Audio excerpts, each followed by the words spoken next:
Armsad noored, delegaadid, vagakuulajad, austatud külalised. Mul on suur au ja rõõm, samas ka suur vastutus seista täna siin teie kõigi ees esimesel TFK noortekogul. Jätke need päevad siis meelde või need kuupäevad meelde ja need hetked, mis siin toimuvad, sest see sündmus tervikuna kirjutab end meie kiriku ajalukku või kiriku lukku. Kuidas lukku ennast kirjutab, see on juba ise küsimus, kas õnnestumisena, mida kaua mäletada, või siis ebaõnnestumisena ja läbikukkumisena, mida tahaks kiiresti ära unustada. Eks seda näitab aeg. Ma ise olen tegelikult juba praegu vaadates seda saali ja nähes, kuidas juhatus on pool aastat ja enamgi toimetanud, üsna veendunud, et see sündmus on õnnestumine. Ja ma loodan ka, et siit on algamas meie kiriku jaoks teatud mõttes selline uus hingamine. Aga enne kui ma lähen oma teema juurde, ma teen reklaami. Sihukest lehte olete näinud, olete kuulnud sellisest lehest midagi, Eesti kirik. Miks ma seda reklaami teen? Sellepärast, et kui mina olin kiriku noor, sama vana kui teie, ma tulin mitte kristlikust kontekstist. Minu pere ei olnud kristlik, ma ei olnud kirikus väga palju käinud ja mul puudus tegelikult hea ülevaade sellest, mis asi see Eesti evangeelne luterlik kirik on. Kes on pastorid, kes on diakonid, mis tegelane see peapiiskop on, mida kogudustes tehakse ja nii edasi. Ma hakkasin kohe, kui Eesti kirik ilmuma hakkas aastal 1990 Eesti kirikut tellima ja loen seda siis tänaseni ja ma ütlen teile ausalt, et Eesti kiriku ajaleht aitas mul saada ette Eesti kirikust, luteri kirikust pildi nagu tervikuna. Te olete kõik, ma usun, te olete kõik aktiivsed ju sotsiaalmeedias. Teil on omad kontod erinevates sotsiaalmeedia või ühismeedia siis platvormidel. Ja seal tekivad ikka sellised mullid. Teatud mõttes on ka kogudused omaette mullid. Et ühes koguduses on omamoodi selline vaimsus, eripära, teises koguduses on teine eripära ja hästi turvaline on jääda sinna sellesse oma mulli kinni. Ja siis jääbki tunne, et kas siis kogu kirik on selline või vastupidi, et meie oleme väga erilised ja mujal sellist erilist asja ei tehta, nagu meie mullis tehakse, meie koguduses tehakse. Aga et näha, kui kirju on Eesti kirik ja kui palju erinevusi kõik siia sellesse Eesti evangeelsesse luterliku kirikusse ära mahub, on hea omada ka natukene sellist neutraalset ülevaadet. Kujutage ette, meil on ikkagi 170 kogudust. Mitte ühelgi teisel Eestis tegutseval kirikul ei ole nii palju väikeseid mullikesi selle terviku sees. Lisaks sellele, Eesti evangeelne luterlik kirik on ülemaailmne kirik. Meil on kaardi peal umbes 30 punkti veel väljaspool Eestit, kus toimub eestikeelne kirikutöö. Ehk siis umbes 200 geograafilist punkti gloobuse peal, mille puhul me võime öelda, et see on Eesti evangeelne luterlik kirik. Et sellest saada mingisugust sellist ülevaadet, ma väga soovitan teil tellida ajalehte Eesti kirik. Nüüd te ütlete, et kes seda paberit üldse tellib tänapäeval? Vanaema teil ikka tellib. Las vanaema tellib seda edasi. Aga nüüd ma ei tea, kas siit on nüüd võimalik interneti minna. No löö sisse otsingusse Eesti kirik. Pane sisse Eesti kirik. Näed, see ajaleht Eesti kirik. Seal üleval paremas nurgas on kirjas logi sisse. Juhul, kui sul on konto, kui ei ole, siis loo konto.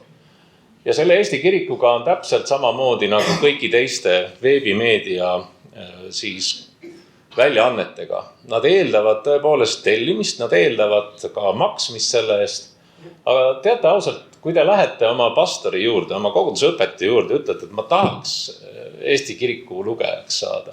Äkki kogudus aitaks mul selle tasu maksta, siis võib-olla ta aitab. Kui ei aita, siis öelge, et ma võin selle annetuse teha ka kogudusele ise maksta.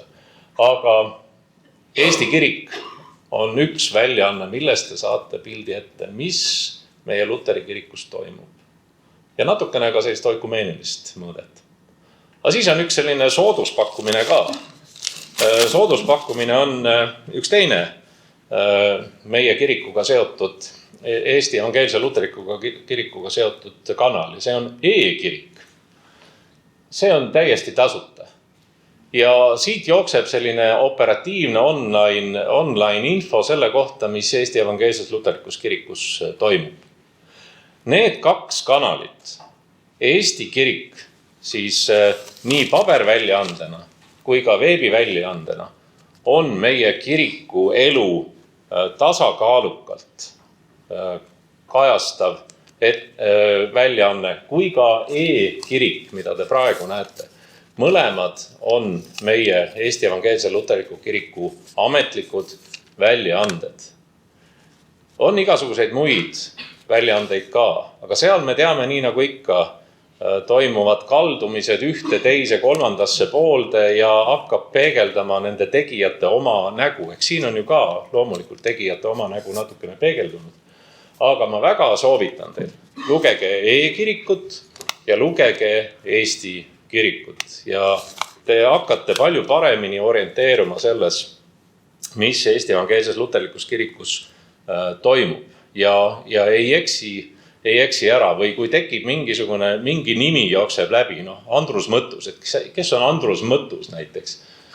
Ei tea, siis panete otsingusse sisse Eesti kirikusse või e-kirikusse ja sealt tuleb, muidu võite guugeldada ka, sealt saate teada ühest tublist sportlasest Eestis, kelle nimi on Andrus Mõttus, aga kui tahate nagu rohkem kiriku kontekstis teada saada, siis panete sinna otsingusse sisse ja saate teada, kes on näiteks Andrus Mõttus. Selline nimi figureerib aeg-ajalt meie kiriku avalikkuses. Ja igasugused teised nimed veel. Ja küll. Aga ühesõnaga, see oli väikene reklaam, näete, Andrus Mõttus täitsa olemas. Kui kohtute teda täna siin, siis teate juba, et on täitsa asjaosaline siin, külaline küll. Aga kena. Noortest rääkides ja tulles tänase ettekande teema juurde, siis minul on olnud kirikus noore inimese selline kompleks, millega te siin kõik teatud mõttes võib-olla olete kokku puutunud. Täna ka istusime hommikusöögi lauas. Aulis, kus Aulis on? Just. Ja ma küsisin, et sa oled vabakuulaja ja ta ütles, et meie kogudusest on 2 vabakuulajat. Ma küsin, kas teil delegaati ka on? Ei, meil delegaati ei ole. Ma ei saanud alguses aru, ja siis selgus, et ta on nii noor. Et ta ei kvalifitseeru veel delegaadiks. Minu kokkupuude selle väljendiga, ta on veel liiga noor. Ta on liiga noor. See kestis 20 aastat Luteri kirikus. Miks? Sest ma tõepoolest tulin gümnaasiumi lõpetamise järel kohe õppima usuteaduse instituuti ja mind ordineeriti vaimulikuks, kui ma olin 19 aastane. Ja kõik järgmised ülesanded, mis siis mulle kuidagi nagu, mida ma olin valmis võtma, siis keegi ütles, ta on veel liiga noor. Liiga noor. See oli nagu mingi selline erivajadus olla liiga noor kogu aeg ja ma hirmsasti pingutasin olla vanem, aga ei õnnestu. Nüüd enam-vähem on õnnestunud. Ehk siis meie kiriku või suhtumine meie ümber vahel on see, et me kipume nagu sildistama, aga Jumal ei tee vahet. Kirikus on kõik sobivas vanuses.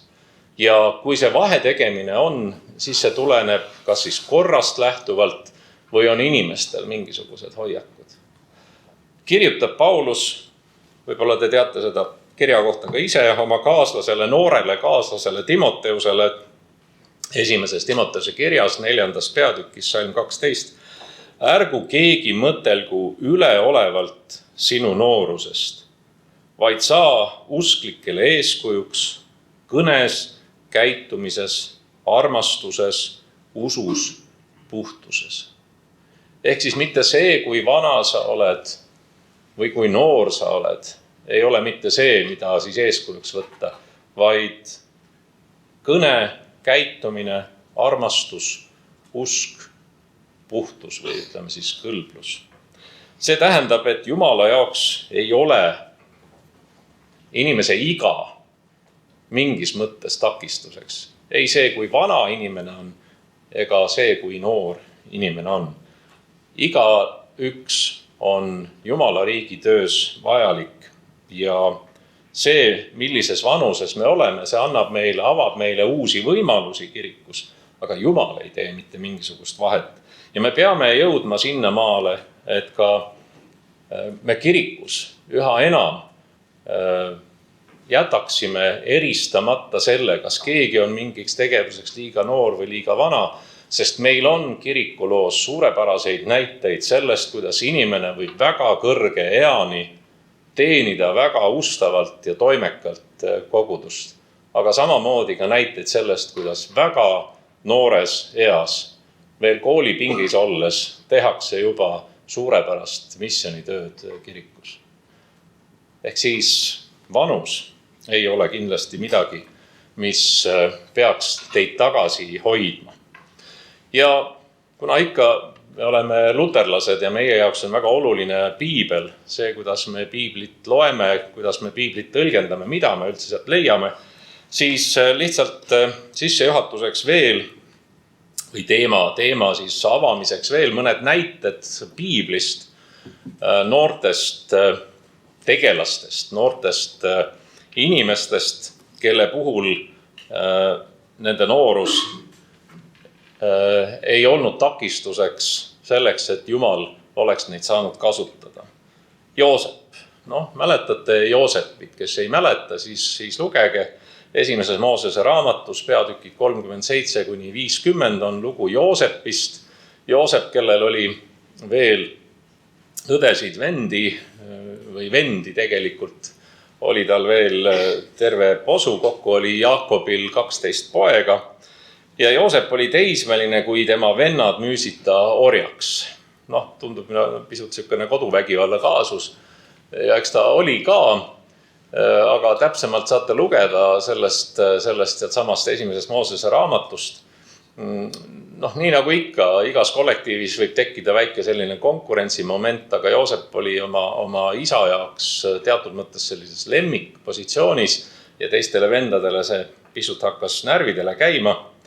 Ja ühel momendil siis otsustatakse, et kõrvaldame selle Joosepi nagu siit vaateväljast ära. Olid isegi väga kurjad kavatsused ta ära tappa, aga läks õnneks teisiti.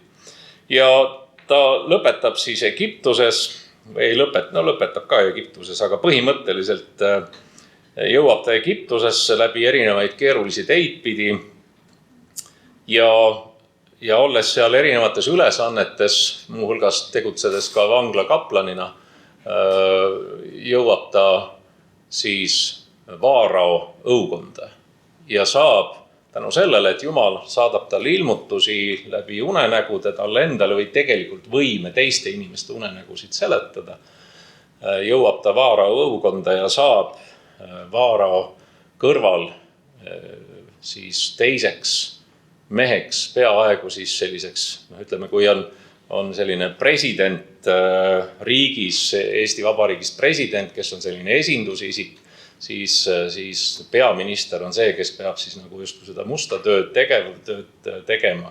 Siis võiks siis öelda, et Joosepist saab Vaarao kõrval Egiptuse peaminister ja ta oli tõepoolest vendadest ju noorim. Ehk siis temast saab lõpuks see, kes päästab oma vennad, kes päästab oma suguvõsa, kes päästab oma rahva, päästab Egiptuse rahva näljast ja hädadest ja nii edasi. Ehk siis selle loo sõnum noortele on, et isegi siis, kui sind inimeste poolt veetakse alt, isegi siis, kui tundub, et ka kõige lähedasemad ei usalda sind või veavad sind alt. Joosepi loos on need lausa tema oma vennad. Isegi siis, kui sulle tundub, et sa oled ära tõugatud või ära põlatud ja tunned, et sinu hääl ei maksa midagi, keegi seda ei kuula, nii nagu Joosepit ei kuulanud tema oma pere, ta nägi naljakaid unenägusid ja kõik naersid selle üle. Võib Jumal siiski valmistada sind ette suureks ülesandeks. Ehk siis esialgsed tagasilöögid on tegelikult ettevalmistuseks suureks eduks ja õnnistuseks. Meil on kirikus üsna värvikaid vaimulikke olnud, kes on täna juba igaviku teele läinud. Ka praegu meil on värvikaid vaimulikke, kes kenasti teenivad. Aga kelle puhul me võime teada, et nende nooruspõlves nad ei olnud sugugi sellised säravad isikud või võimalik, et nad olid isegi mingisuguses sellises tänases mõttes koolikiusu kontekstis või ühiskonnas pisut nagu põlatud. Aga kirikus täitsid nad hoopis teistsugust rolli ja osutusid suurepärasteks näiteks teoloogideks või ustavateks koguduse teenijateks, keda hiljem, eriti vanemas eas, üha enam ja enam hakati hindama. Jumal pöörab asjad teisiti, kui me ise arvame, et need asjad võiks minna. Taavet, väga tuttav tegelane, üks juutide hilisematest kuningatest Sauli järel ja Saalomoni ees. Saalomon oligi Taaveti poeg. Taavet oli teismeline karjapoiss. Esimese Saamule raamatu peatükid 16-17, kus on juttu Taaveti nii-öelda väljavalimisest. Taavet oli teismeline karjapoiss, kui Jumal ta Iisraeli kuningaks välja valis. Veel ei pannud teda kuninga ametisse, aga välis ta välja ja selleks siis prohvet Saamuel või kohtumõistja Saamuel valis ta välja Jumala sõna peale ja võidis teda õliga. See oli nagu kuningaks võitakse. Kui Charles III kuninga ametisse seati Inglismaal, see oli nüüd juba vist 2 aastat tagasi umbes või millalgi, siis kõige olulisem hetk oli see, kui Canterbury peapiiskop võidis kuningat pühitsetud õliga. Ehk siis see oli see moment, kuidas siis kuningas võitakse ametisse. Sellepärast ka Jeesuse tiitel on Kristus, võitu, see, kes on võitud, sõnast võidma. Ehk siis ta ei ole mitte inimeste poolt valitud, vaid ta on Jumala poolt valitud. Ja Taavet oli karjapoiss ja kui Saamuel tuli otsima, kes võiks olla Iisraeli rahva valitseja, tuli Taaveti isa juurde, siis Taaveti isa saatis kõik oma pojad Saamueli eest läbi. Aga Taavetit ta ei saatnud, sest Taavet oli nii noor. Ta ei sobinud veel kuidagi juhtima kedagi. Aga Jumal kõneles Saamueliga ja Saamuel ütles, et kuule, et sul on ju üks poeg veel. Ja, mul on see karjapoiss seal, ta on praegu karjas. Aga too tema ka. Ja võt see tema oli see, kes osutus hiljem kuningaks. Ja me teame Taaveti võitlusest Goljatiga. Öeldakse, et Taavet võis olla Goljatiga võitlemise ajal umbes 20 aastane. Umbes 20 aastane. See oli see iga, kui võeti juba siis kaitseväkke või armeesse. Aga tema väljavalimine oli veel varem. Ta sai kuningaks, kui ta oli 30 aastane, ehk siis hakkas juhtima riiki. Et vahel on just noortel kõige vähem kahtlusi ja kõige rohkem usku. Me nägime seda võitlust, Taaveti ja Goljati võitlust, kus hirmu ja kahtlust ja samas võib-olla oli vähem ja oli sellist riskijulgust. Taavet ei usaldanud aga mitte oma jõudu, vaid Jumalat, kes õigel hetkel siis seda tarkust ja jõudu annab. Ma usun ka ise, et ka tänapäeva kiriku noored, ehk siis teie võite olla nendeks, kes näevad täiesti värske pilguga lahendusi just seal, kus vanem põlvkond näeb ainult riske ja ohtusid ja hakkab nagu ettevaatlikult pidurit tõmbama ja hoogu maha võtma. Ja vahel võivad minusuguste kogemused saada isegi piduriks, mis lõpetavad kogu sõidu ning järgneb ainult seisak. Ja vot, kui kirik või ükskõik milline organisatsioon või riik satub seisakusse, siis see tähendab stagnatsiooni. See tähendabki seda, et tekib selline seisev vesi, mis lihtsalt hakkab halvaks minema. Sellepärast on noorte ideed, olgu või pealtnäha uljad või vanemate inimeste meelest isegi rumalad, olgu või rumalad, on need värsked. Ja hiljem Jumal näitab, kas nad on olnud rumalad või mitte. Seesama Saamuel, ka näide. Saamuelist on tore lugu, kuidas Jumal kutsub Saamueli. Saamuel on templis preester Eeli siis abiliseks ja tema ülesanne on jälgida, et see 7-haruline küünlajalg menora ära ei kustuks enne, kui hommik jõuab. Ja tema asi oli jälgida siis hoida templit korras, olla preestrile abiks, preester Eelile abiks. See ei olnud veel Jeruusalemma tempel, see oli siis võiks öelda tabernaakel või midagi sellist vahepealset. Ja ta ühel momendil kuuleb, kuidas keegi hüüab teda, Saamuel, öösel. Ta läheb oma siis mentori, oma preestri juurde, Eeli juurde, küsib, jah, sa kutsusid mind. Eeli ütleb, ei kutsunud. Ja niimoodi 3 korda läheb ta ja kui 4. kord kõlab kutse, siis Eeli saab aru, et see on Jumal, kes tahab kõneleda Saamueliga. Ehk siis me arvame, et Jumal kõneleb ainult preestrite või peapiiskoppide või paavstiga. Ei, Jumal kõnetab seda, keda tal on vaja kõnetada. Ja tegelikult Jumal kõnetab kõiki. Ja see, kas keegi on preester või ei ole preester, peapiiskop või mingis muus ametis, see ei mängi mingit rolli. Vastupidi, see sõnum, mille Jumal andis Saamuelile, oli preester Eeli kohta päris karm. Põhimõtteliselt, kui Saamuel räägib Eelile seda, Eeli oli juba üsna vana ka, pisut üle 90. Ja kui Saamuel räägib Eelile ära selle loo, mida Jumal talle ütles, siis ta põhimõtteliselt saab infarkti. Sureb ära. Jumal ei oota, millal inimene saab vanaks ja piisavalt küpseks, et siis tema sõnumit hakata seedima ja et hakata siis temaga kõnelema. Jumal kutsub meid noorena. Ja sageli inimesed lihtsalt ei kuule teda või ei oska teda ära tunda või ei oska Jumala häält ära tunda, Jumala kutset ära tunda. Palju sagedamini me tõukame selle eemale, me eirame Jumala kutset.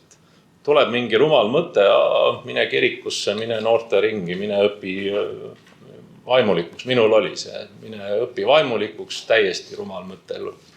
Ma ei tea, kus see tuli. Aga ma ei saanud teisiti. Lihtsalt see tuli tagasi, ma ei saanud enam magada öösiti. Uni noorel inimesel on tähtis, jäädki midagi muud üle pidi minema õppima vaimulikuks. Aga meil on oluline kirikus luua siis keskkond. Need, kelle kätes on võimalus seda keskkonda luua, kus noored õpivad kuulama, õpivad eristama Jumala häält, näiteks inimlikust tarkusest. Me väga palju kuuleme sellist inimlikku targutamist, ka kantslist, ka oma pastoritelt, oma vaimulikelt, oma kaaskristlastelt, kes räägivad väga targa häälega midagi justkui tõde. Aga see on see, mida ma ka eile ütlesin. Testige ükskõik ka kõige ustavamaid oma selliseid mentoreid, preestreid, pastoreid, peapiiskoppe, vaadake, kas nad räägivad seda, mis piiblis on. Kas filtreerige seda. Ja enamasti nad räägivad. Aga oluline on ka ise jõuda sellele veendumusele, sest siis on see teie enda isiklik usk juba. Ja ma väga tahan loota, et ELK noortekogu saab olema täna ja ka edaspidi üks selline paikust, kus on loodud paremad tingimused Jumala sõnumi ja hääle ja Jumala kutse kuulamiseks juba sellepärast, et sellised tegelased on külalised ja neid isegi ei saa küsida, mis on suurepärane, absoluutselt suurepärane. Et kui ma tahan midagi küsida, ma pean nagu alandlikult minema sinna juhatuse poole ja ütlema, kuulge, et äkki võtate mind jutule. Ja siis nad ka veel alles mõtlevad, kas võtavad või mitte. Ja Jeesuse jüngrid olid noored mehed. Jeesus ise oli noor mees. Kuulge, ta sai surma 33-aastaselt. 33-aastaselt. Meie noortekogu delegaatide ülim iga on 35.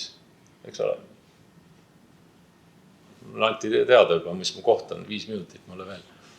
Ehk siis noored inimesed olid Jeesuse jüngrid. Paulusel olid noored abilised, Timoteus ja Tiitus.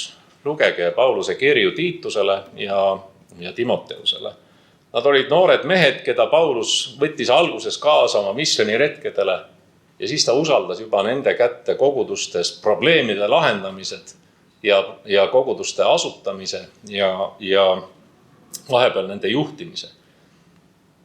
Milline on luterlik identiteet? Sellest me peaksime arutama. Aga ma tooksin mõned asjad välja. Mul on piisavalt aega, 5 minutit selleks. Olla luterlane ei tähenda ainult seda, et me kuulume Luteri kirikusse või et meie nimed on kuskil kirjas selles Luteri kirikus või koguduses, vaid siin on omad komponendid, mis teevad meist just luterlase. Ja üks kõige olulisem komponent on see sama, mida tegelikult Mattias Aamer eile siis meie kirikuvalitsuse liige ütles. See sama, et me oleme patused, aga meieni ulatub Jumala arm. Mitte mina ise ei saa õigeks, mitte mina ei nõua paradiisi värava taga sisse saamist, sest ma olen nii tubli, ma suudan täita kõik käsud, vaid ma võingi jääda trampima sinna ukse taha. Ükskõik kui hästi ma elan. Me oleme patused ja me vajame meeleparandust ja selle tunnistamist. Ja Jumala arm on see, mis aitab mind sealt uksest sisse, pluss usk. Ei ole võimalik sealt uksest sisse saada, kui ma ei usu, et on üldse Jumalat, kellel võib olla arm. Usk ja Jumala armule lootmine, usk Kristusesse, sest see nüüd on see tuttav tekst, sest kõik on pattu teinud ja ilma jäänud Jumala kirkusest ning mõistetakse õigeks Jumala armust. Päris muidu. Lunastuse kaudu, mis on Kristuses Jeesuses. See tähendab, Jeesus Kristus on meid lunastanud. Ta on meie eest surnud, ta on tasu ära tasunud, vereohvri toonud. Meil ei ole vaja enam midagi maksta, uskuda. See ohver, mille meie toome, on see, et me usume ja usaldame. Ja mis on veel luterluse juurde kuulub identiteedi küsimus? Me ristime lapsi muuses. Meil on väga aktiivne oikumeeliline koostöö teiste konfessioonidega, eriti siis vabakoguduslike konfessioonidega, kirikutega Eestis, kes ei risti lapsi. Luterlased ristivad lapsi. Miks? Sellepärast, siin on mitu põhjust ja see on pikk jutt, aga sellepärast, et see on Jumala tegu inimese juures. Kui Jeesus käskis ristida, siis ei saa keegi tulla siia vahele ja öelda, ei, mina ei lase oma last ristida. Kui Jeesus käskis, siis Jeesus teab, milleks see vajalik on. Ja see on vajalik just nimelt õndsaks saamiseks, selleks, et sealt paradiisi väravast sisse saada. Ja on ka üks praktiline võrdlus, kui juute lõigati ümber. Ümberlõikamise teema on koolis, kui ma õpetan väga elevustikit alati. Kui juute lõigati ümber, siis kristlaste ümberlõikamine lõppes, sest kristlaste jaoks asendus ümberlõikamine ristimisega, Jumala lapseks saamisega, Jumala rahva hulka saamisega ja ümber lõigati ka lapsi. Ja need on ainult väga väikesed, lihtsalt hästi lihtsad näited selle kohta. Nii et usk ja ristimine on need, mis teevad meid õndsaks. Ja kui nüüd veel kasutada ära see paar minutit, natukene varastada veel juurde 1 minut ka, siis milline on noorte roll kirikus? Nagu ma juba ütlesin, ei ole kirik vanusepõhine organisatsioon, vaid on Kristuse ihu, kus iga liige on vajalik hoolimata vanusest või vanusele vaatamata. Ja siin on jälle Pauluse kena ütlus, sest nii nagu ihu on üks tervik ja seal on palju liikmeid, aga kõik selle ihu liikmed, kuigi neid on palju, on üks ihu, nõnda on ka Kristus. Nõnda ei ole olemas noorte kirikut ega eakate kirikut. On vaid üks Kristuse kirik ja siin tuleb veel üks luterliku identiteedi juurde kuuluv asi või protestantliku identiteedi juurde kuuluv asi, mida nüüd ka juba katoliiklased räägivad. See on üldpreesterlus. See ei tähenda mitte seda, et kõikidest võivad saada preestrid, kõikidest võivad saada kirikuõpetajad või piiskopid või diakonid. Ei, see tähendab seda, et kõikide meie ülesanded kirikus, olgu see kellalööja, olgu see piiblilugeja, olgu see akende pesija või kirikukohvi keetja, moodustavad ühe teenimisameti selleks, et teenida Kristust. Ja selles mõttes me kõik oleme Kristuse preestrid. See on üldpreesterlus. Igaüks ei ole olulisemat ametit. Peapiiskop ei ole Jumala silmis või õndsaks saamise seisukohast mingisugune eelis. Ma arvan, et see on pigem takistus.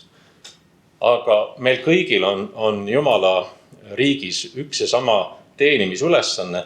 Just sellega, millega me teenime, sellega me täidamegi üldpreesterliku rolli.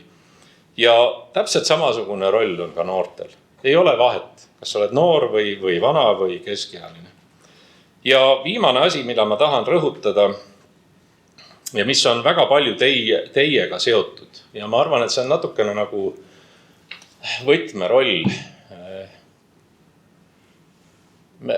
Enne nimetasin sotsiaalmeediat ja ma võisin siin ju teha selfit ja ma võin teha postituse Facebookis, mille kohta minu laps ütleb, et see on mingi vanurite koht.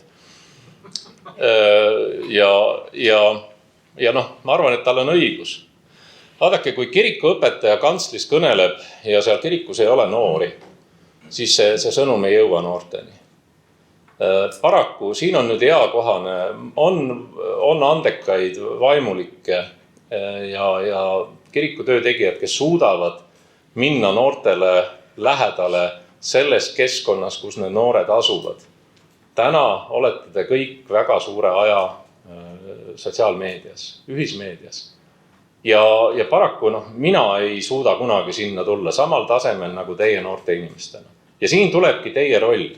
Teie olete missionärid oma sõpradele, tuttavatele, seal, kus te nendega kohtute ja nendega suhtlete. Ja see on väga paljuski just nimelt sotsiaalmeedia. Ehk siis see, kus teie viibite, ongi teie missioni tegemise koht. Ja hea meelega tuleks sinna kaasa. Aga siin on nüüd see, et ei oska, ei suuda, püüan õppida küll, aga ka ei võeta tõsiselt. Et ma saan aru küll, et Jüri Ratasel on palju järgijaid Instagramis ja ta on nagu vaimukas, aga ma ei oska öelda, kas kõik teda fännavad või natukene naeravad tema üle. Vabandust, Jüri Ratas on väga tubli inimene, aga ma ei oska öelda, kui mina läheksin TikToki ja hakkaksin seal tantsima, kas see oleks nagu lahe või oleks see lihtsalt veider. Ma arvan, et see oleks veider. Järelikult peavad noored tegema missionid seal, kuhu meie ei ulatu.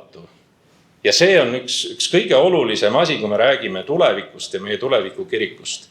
Ehk siis teie peal on väga palju just see. Ja veel, Martin Luther oli 34-aastane. Mahub ka siia noortekogu vanuse vahemikku, kui ta oma Wittenbergi reformatsiooni alustas ja vaata Mattiase poole, ta tahab lõpetada kohe. Aga kokkuvõtteks, luterlik noor on noor, kes asetab ennast Jumala armu alla, usub Kristusesse ja on juba praegu, mitte millalgi tulevikus, täieõiguslik osa kirikust. Sellise noore rolliks on olla oma usu tunnistajad, kirikuelu uuendajad, kiriku kaasjuhid, pange tähele, kaasjuhid, Kristuse ihu elavad liikmed ja viimased 3 rida. Minu üleskutse noortele, armsad noored, võtke julgelt oma koht kirikus. Olge julged. Ärge oodake, et keegi teid kutsub, vaid astuge ise esile. Ja minu üleskutse kirikule siinjuures, kes siis teid peaks kutsuma ja kasutama, on, et me peame pakkuma noortele usaldust, me peame noori usaldama, me peame pakkuma teile hingamis- ja tegevusruumi. Ja viimane lause, mis tegelikult on mu ettekanne pealkiri, kirik, mis ei usalda oma noori, kustutab oma tulevikku. Me peame usaldama noori. Aitäh! Aitäh!